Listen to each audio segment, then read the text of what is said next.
Local bodies में compulsory voting का विधेयक आज गुजरात विधानसभा में पारित किया गया। इस विधेयक की क्या क्या खास बात है, क्यों इस विधेयक को लाने की जरूरत पड़ी, इस बारे में बात करने के लिए हमारे साथ खुद मौजूद है गुजरात के मुख्यमंत्री नरेंद्र मोदी।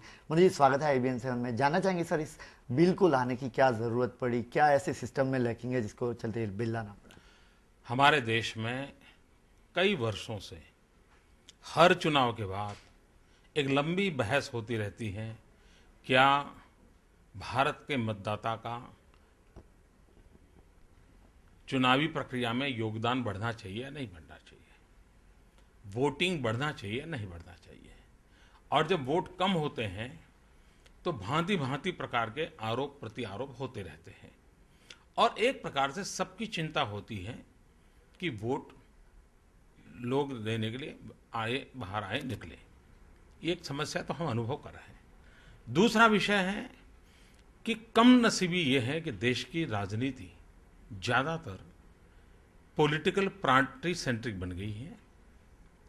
वोटर भी ग्रुपों में बंट गए हैं और इसके कारण जो राजनीतिक या व्यक्ति उससे जुड़े हुए लोग हैं वो तो वोट करने जाते हैं, लेकिन जो देश और लोकतंत्र से जुड़े हुए लोग हैं वो उदासीन रहते हैं। इसलिए आवश्यकता है कि ये पार्टी सेंट्रिक डेमोक्रेसी जो हो गई है, पार्टी सेंट्रिक वोटिंग पैटर्न हो गया है, उसको वोटर सेंट्रिक बनाने की जरूरत है। मतदाता केंद्रीय देश का लोकतंत्र होना चाहिए। मतदाता सर्वोपरि होना चाहिए। आज जो न्यूट्रल वोटर है वो निष्क्रिय है। लोकतंत्र का भला तब होगा कि न्यूट्रल वोटर अपनी आवाज उठाए। ये बहुत देश के लिए आवश्यक है। तीसरी बात है, हमारे लोकतंत्र की एक मर्यादा है कि मान लीजिए 15 लोग चुनाव में खड़े हैं तो मतदाता की मजबूरी है उस 15 में से उसको किसी को पसंद करना पड़ता है। तो आज पसंदगी के लिए तो वोट देने का अधिकार है, लेकिन नापसंदगी के लिए वोट का अधिकार नहीं है। ये ऐसा बिल है कि जो ये मतदाता को अधिकार दे रहा है कि इन 15 में से भी मुझे कोई पसंद नहीं है, इसलिए मैं इन सभी दलों को, सभी उम्मीदवारों को नापसंद करता हूं और नापसंद करने वाला वोट डालता हूं। पहली बार हम नेगेटिव वोट डालने के लिए अवसर दे रहे हैं। मतदाता को अपना गुस्सा जताने की भी तो जगह होनी चाहिए, अपना आक्रोश व्यक्त करने की जगह होनी चाहिए, अपना अफसोस जताने की जगह होनी चाहिए। ये हमने व्यवस्था इस बिल से की है।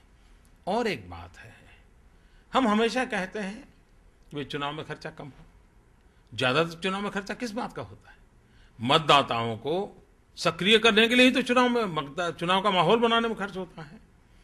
इस व्यवस्था के कारण चुनावी खर्चा कम होने की गारंटी है। इसमें स्वाभाविक रूप से खर्च कम होगा और जब खर्चा बढ़ता है तो ब्लैक मनी का प्रभाव बढ़ता है। ब्लैक मनी का प्रभाव बढ़ता है तो देश के अर्थतंत्र पर ब्लैक मनी की छाया बढ़ती है। देश को ब्लैक मनी की छाया से बचाना होगा, देश के अर्थतंत्र को प्योरिटी देनी है तो चुनावी खर्चे कम करने चाहिए। चुनावी खर्चे कम करने हैं तो ये बिल बहुत काम आएगा। ये काले धन को रोकने का एक बहुत बड़ा साधन बनेगा, माध्यम बनेगा, देश के अर्थतंत्र को भी मजबूत करेगा। और इसलिए मैं मानता हूं, और एक बात है, हिंदुस्तान का एक बहुत बड़ा तबका है जो ड्राइंग रूम पॉलिटिक्स में इंटरेस्ट लेता है। हर चीज पे वो अपने ओपिनियन देगा, हर चीज पे डिबेट करेगा, बस में, ट्रेन में, कार में, होटल में वो दुनिया को सलाह देता रहता है। हम उसको पूछो कि भाई ये बात ठीक है, आपने लोकतंत्र और देश की सरकार बनाने में कुछ योगदान किया है क्या? तो वो मुंह फेर लेता है। मुंबई में 26/11 हुआ, आतंकवादी आए, गोलियां चलती रही और ये बड़े बड़े लोग हाथ में मोमबत्तियां लेकर के निकल पड़े, दुनिया को उपदेश दे रहे हैं, मोमबत्ती दिखा करके वो रास्ता दिखा रहे थे, लेकिन वही रोज रास्ता भटक गए। जब चुनाव आया, उसी मुंबई में जब चुनाव आया तो 20, 22, 25% से ज्यादा लोग वोट करने के लिए नहीं जा रहे। अगर यही चलता रहा तो लोकतंत्र के प्रति लोगों की आस्था कम हो जाएगी और इसलिए मतदाता सेंट्रिक लोकतंत्र को बढ़ावा मिले ऐसी व्यवस्था करनी चाहिए।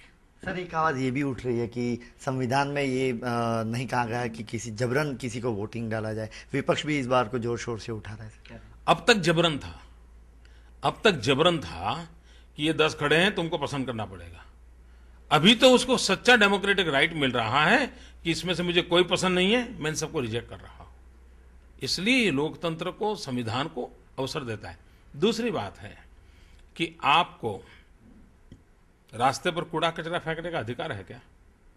आपको बस में कोई कहे कि भाई लाइन में खड़े रहो, तो ये क्या उसके ऊपर फर्ज बनती है क्या? क्या लोकतंत्र में डिसिप्लिन नहीं होनी चाहिए क्या? बच्चे को स्कूल रोज भेजना चाहिए, ये अगर हम कहते हैं तो उनके व्यक्तिगत अधिकारों को छीन लेते हैं क्या? देश को समृद्ध करने के लिए सारी चीजें आवश्यक है। पोलियो का टीका लगवाना, ये हम आग्रह करते हैं, ये कोई उसको उसके अधिकार छीन लेते हैं क्या? स्वस्थता के लिए कुछ चीजें आवश्यक होती हैं। भारत के लोकतंत्र की स्वस्थता के लिए देश के मतदाता सेंट्रिक डेमोक्रेसी को खड़ा करना आवश्यकता है, और उस दिशा में हमने कदम उठाया है। सर, विपक्ष एक आरोप लगा रहा है कि ये अगले साल मतलब चुनाव हैं लोकल बॉडीज के, इसके चलते एंटी इनकम्बेंसी फैक्टर को कम करने के लिए राज्य सरकार की ओर से प्रयास किया, क्या कहेंगे सर? मैं समझता हूं ये एक तर्क अगर कोई देता है तो मजाक है, इसलिए कि 1990 से अब तक जितने चुनाव हुए, कांग्रेस को गुजरात की जनता स्वीकार नहीं कर रही है। क्या इस बिटवीन कभी एंटी इनकम्बेंसी नहीं आया होगा? हर चुनाव में एंटी इनकम्बेंसी आया होगा। अगर एंटी इनकम्बेंसी के बावजूद भी उनको लोग स्वीकार नहीं करते तो एंटी इनकम्बेंसी का लॉजिक गले उतरने वाला नहीं है। आवश्यकता ये है, क्या देश के लोकतंत्र को मजबूत बनाना है या नहीं बनाना है।